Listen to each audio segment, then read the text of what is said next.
Hey guys, this is Dr. Joel coming at you with part 3 of 3 in the Complete Blood Count series. If you started on this video, you might want to back up and watch part 1 first. You can click on this link here to do that. Or if you've seen that video, you can click on this link to see part 2. In the current video, this is part 3, I'm going to be covering the platelets. And then I'm going to talk about the MPV, or the mean platelet volume. Then I'm going to talk about the CBC fishbone, which is a shorthand method to write out a CBC. You're definitely going to need to know that on your wards or your clinical rotations. And then I'll give 2 knowledge challenge questions, or CBC examples, that we can work through and talk about. All right, let's get started. This is the entire CBC that I started with, and so far in parts 1 and 2 I've talked about the white section and then the red section, the white blood cells and the red blood cells. And as promised, in this lecture we're going to jump right into the platelets. Platelets are also referred to as thrombocytes, which is important later on when we talk about thrombocytosis or thrombocytopenia. They have a diameter of about 2 to 3 nanometers, and to help you get kind of a visual reference of how large this is, I'm going to add a backdrop of a red blood cell. Red blood cells have a diameter of about 8 nanometers or so. It's a good ruler if you're looking at a microscope slide to just say a red blood cell is 8 and then to judge other cells by that size. So you can see that they are considerably smaller than a red blood cell. Platelets are produced from megakaryocytes, which are large bone marrow cells with lobulated nuclei. Platelets, of course, are anuclear. They don't have a nucleus. They're formed from these megakaryocytes by just kind of budding off or being produced as blebs from the cell membrane of these megakaryocytes. The exact process is still being worked on, but it's enough to know that they bud off in such a fashion. Platelets, as we know, contribute to hemostasis, or our body's ability to stop bleeding. They work with the coagulation cascade to form a platelet plug, and they do this in 3 stages. First, they adhere to the endothelium that has been damaged. Then they activate themselves, and the picture on the right shows inactivated platelets on the top and activated platelets on the bottom. You can see that the activated platelets just look stickier, and that's because of the dendrites, or little fingers that they have coming out of them that help them stick together and form that platelet plug. And then lastly, they aggregate, which means that more and more platelets come to the rescue, and they clump together and begin to form that plug. So now, having talked about what they are and a little bit about what they do, what do you think might be a cause for thrombocytosis, which is another way of saying an increased number or an increased count of platelets in the blood? And for a real quick side note, I don't have time to talk about these upcoming diseases in this lecture. If you want to learn more about those, you could click on the links and learn about them directly. In this lecture, again, we're just talking about the CBC. Okay. How about acute blood loss? Our body can sense acute blood loss, and to react to that, we can release more stored thrombocytes from the spleen, which acts as kind of a reservoir or a temporary storage. Chronic myelogenous leukemia is another one. Iron deficiency can actually cause a thrombocytosis. Polycythemia vera. And hyposplenism is another way of saying either you're missing a spleen or your spleen is working improperly. Now, next on to thrombocytopenia. What do you think could cause thrombocytopenia? Idiopathic thrombocytopenic purpura. Try saying that 10 times fast. There's a couple of different diseases that kind of fall into that class. Next, what about HELP syndrome, which is related in pathology to preeclampsia?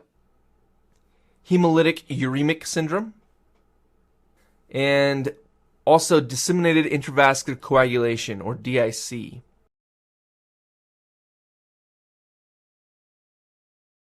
All right, now into the MPV, which stands for the mean platelet volume. And that's just almost exactly what it sounds like. It is the calculated measurement of the platelet size. Now, one kind of cheat that you can use is that platelets size often increases with an increased production, and vice versa. They'll often decrease with a decreased production. Again, it's not always the case, but it's just something that might help you if you get stuck.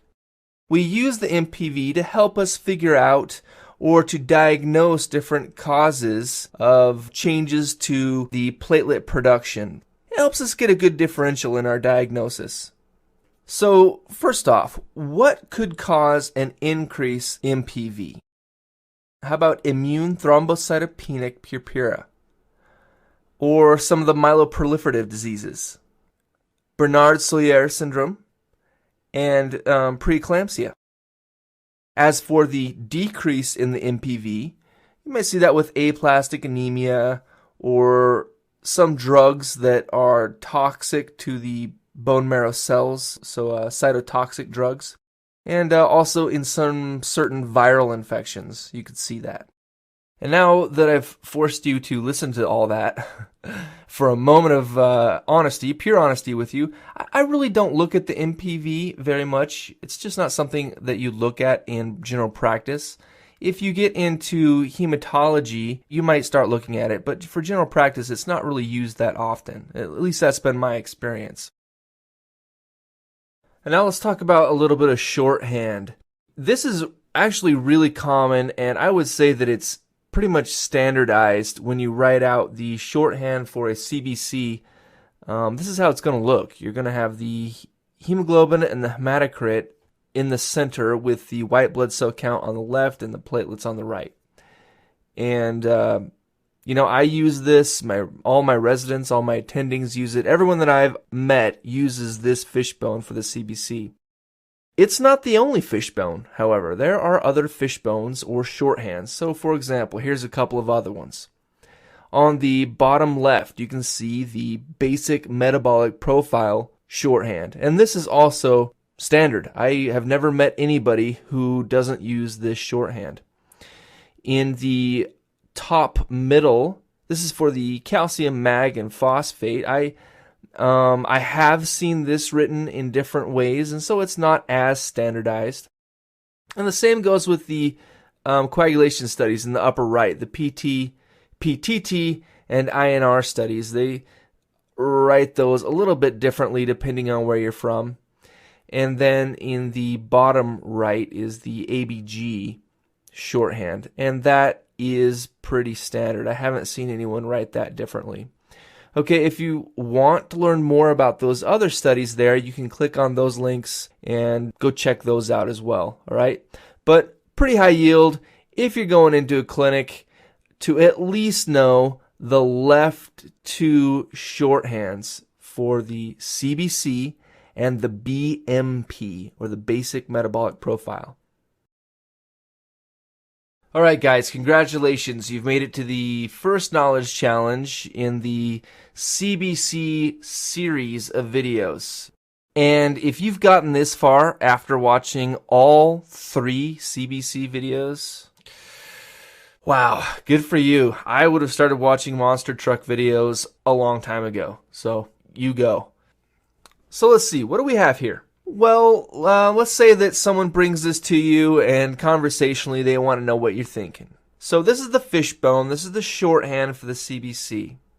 And I don't expect you to know 100% where everything is right away, and that's why I'm going to give you a cheat in the upper left-hand corner. So we can see that the white blood cell count is at 12.5, and the hemoglobin is at 14.9, the hematocrit at 46.2, and the platelets at 270. What the heck does that mean? What's normal? Well, again, I'm going to help you out. I'm going to put normal underneath the values. So what do you see? Well, the white blood cell count is too high. It's above normal. The hemoglobin is in normal range. The hematocrit is in normal range.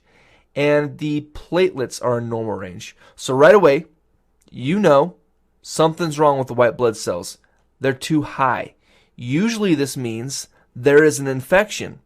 Now, if you clinically know the patient and know the history, you could probably guess what kind of infection. However, if you had no clue what was going on, you might want to see the entire CBC just to see a breakdown of the white blood cells to give you a better idea of what kind of infection this patient might be fighting.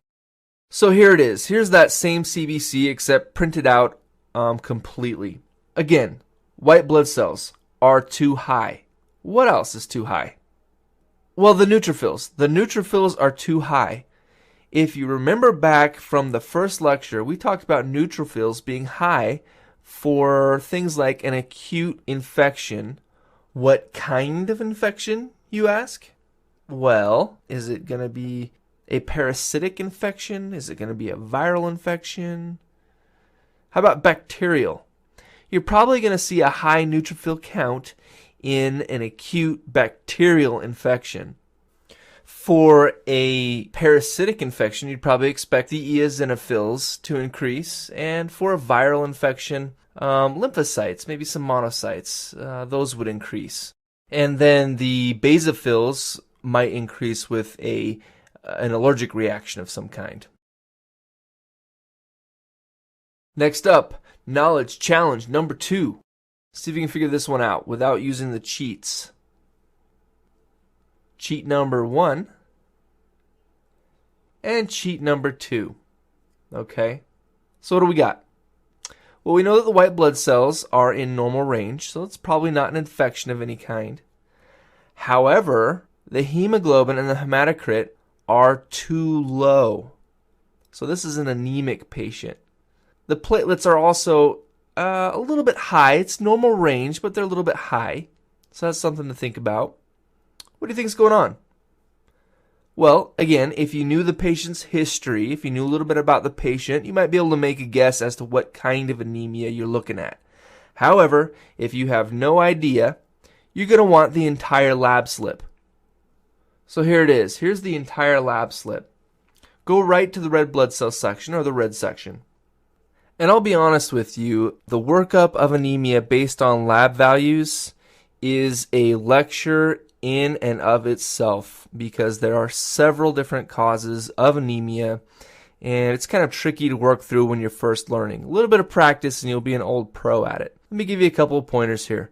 So we know, okay, let's look at the MCV. The MCV is telling us that the mean corpuscular volume is a little bit low. So, and the same with the mean corpuscular hemoglobin. So the body is, it's having a hard time making red blood cells. It's not just that you've bled out and you have a decreased hemoglobin because you have an acute bleed.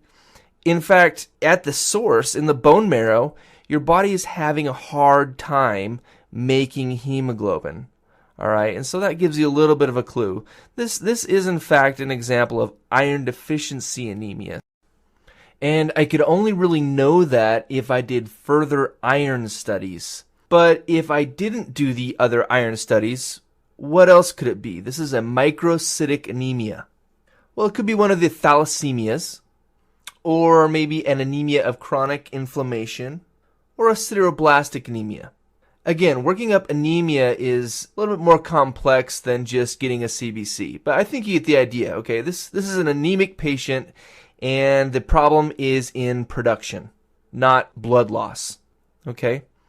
I'm going to put a link up here at the top where you can go see a lecture that's just devoted to figuring out the anemias. If you've got time, you can check that out. So good job on this second knowledge challenge.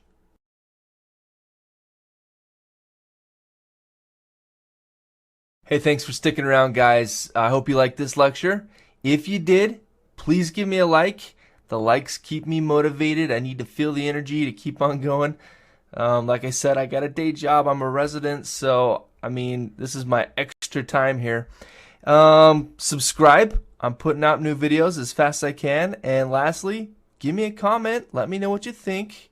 And I do my best to get back to everybody. All right? Thanks, guys. Good luck in school.